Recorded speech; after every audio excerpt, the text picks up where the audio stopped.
He sounds like he doesn't have much left in him. Yeah, and there's a mixture of clips. I'll play a few more as the senator will lie in state at the U.S. Capitol on Friday. So Congresswoman Claudia Tenney joining us here on the Talk of the Town, and you heard Rocco's holding I got up a rally sign from McCain at McCain2000.com. Yeah. I've had this since 2000. So what's the feeling right now in Washington, and what are your thoughts, Claudia? Hi. Good morning. Good morning. It was really sad when they made the news that he wasn't going to accept any more treatment. I thought it would be a period of time, that he would just. Right. I didn't realize it was imminent.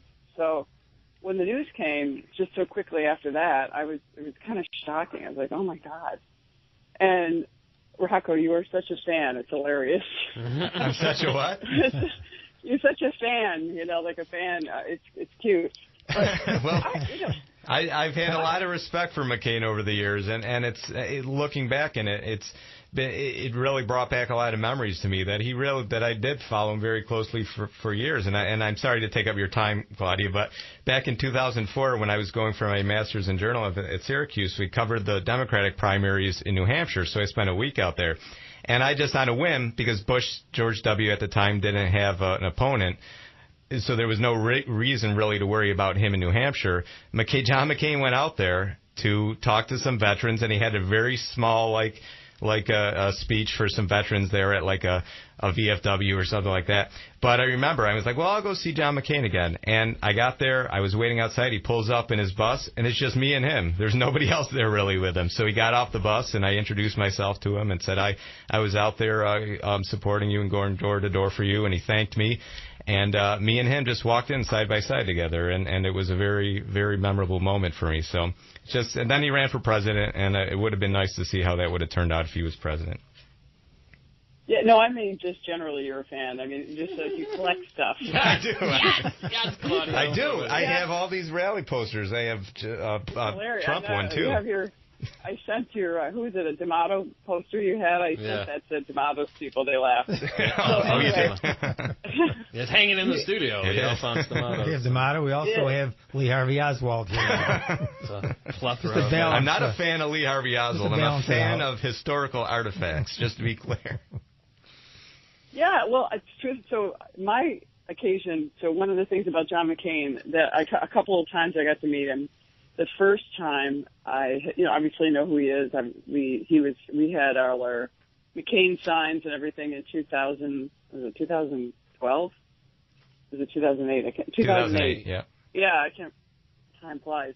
And it was that was sort of disappointing that he didn't make it. And then last year we had a retreat in Philadelphia, and he was hosting a panel with I think it was John Corker. And when he got done, he came down, and I ran over to go meet him, and I wanted to say hi. And I just said, I want to let you know my son graduated from the Naval Academy also. And he was like, oh, yeah. He was sort of weak, I have to say, then, even he was struggling last year. Mm-hmm. And I said, oh, yeah. And it was really funny because he said, how did he do? He goes, how did he do? And I said, actually, he did really well.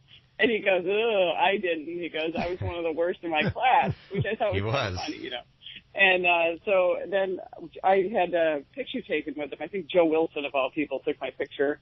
And, he's actually one-on-one. He's really nice. I mean, he can be kind of a grumpy character at times, but he was super nice. And I just remember he was a lot smaller and thinner than he looks on TV. Yeah. I know that sounds like a weird thing to say, but I was like, oh, wow, he's really wasn't that big of a guy. No, yeah, he was very diminutive. Yeah, and so, I mean, but he was slim, though. He was very thin, and I don't know if he was always like that or just TV makes you look bigger, but he was really nice. And then later on, we talked for a few minutes, and then, I had to go. We had a lineup of people that wanted to talk to him. And then I got invited to the Munich Security Conference a couple months after that, actually the next month. And he was in there, and he recognized me and Joe Wilson. We were there on a different group, and he was meeting with the Kurdish leaders and invited Joe Wilson and I to come in with him. And it's funny because during the little conversation with the Kurdish leaders, he introduced each one of us as he went around the table. And when he introduced me, he made some comment about my son doing well at the Naval Academy. and then making the big mistake of becoming a Marine instead of being in the Navy. He was just kind of joking, and it was just funny. That was pretty. I thought that was pretty interesting that he would remember that. He meets so many people, and that was hard.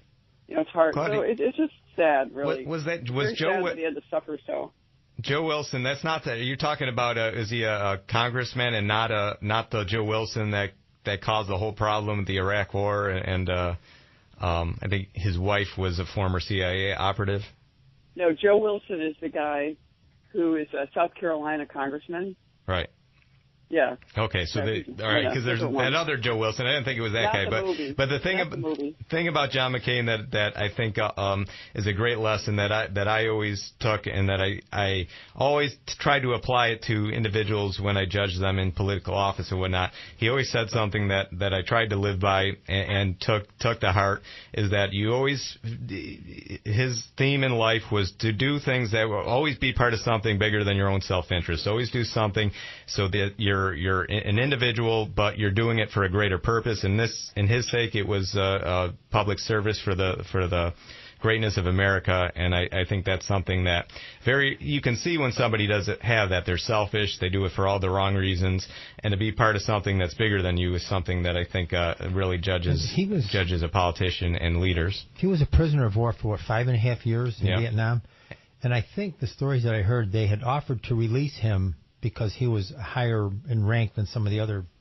captives, and he refused and said, "I'm not leaving until everyone leaves." I believe that's accurate. No, that's true. I think he said it would be bad for morale. Said, I'll go only when everyone else goes. Right. Yeah. And I think as a result of that, I don't think he could raise his arms up above his shoulders. Couldn't comb his hair for all those years. He couldn't comb his hair. Oh, well, yeah. I mean, he comes from a fairly. I don't know if both of his grandfather and his father were both are buried at the Naval Academy or went to the Naval Academy, but he's going to be. That's a great honor to be buried at the Naval Academy, which is where I believe that's going to take place this weekend. I'm not sure exactly what the timetable is, but there are a lot. There's a lot of amazing memorials. He'll go into Memorial Hall at the Naval Academy, and so he's really, we haven't had.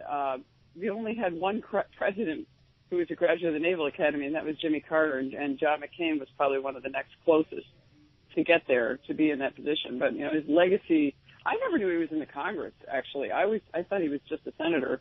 I didn't realize that he had been in Congress first. So, the guy was certainly, and he's the first one to admit it, which I think is interesting.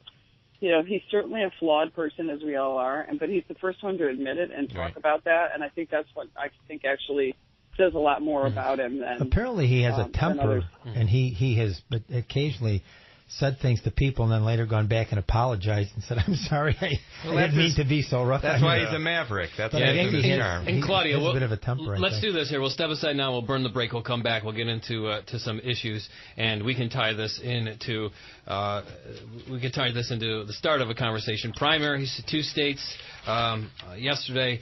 Florida, and we could talk about Arizona because Arizona plays a role in the last conversation we just talked about. Because under law, I believe the governor now will appoint someone to fill John McCain's seat.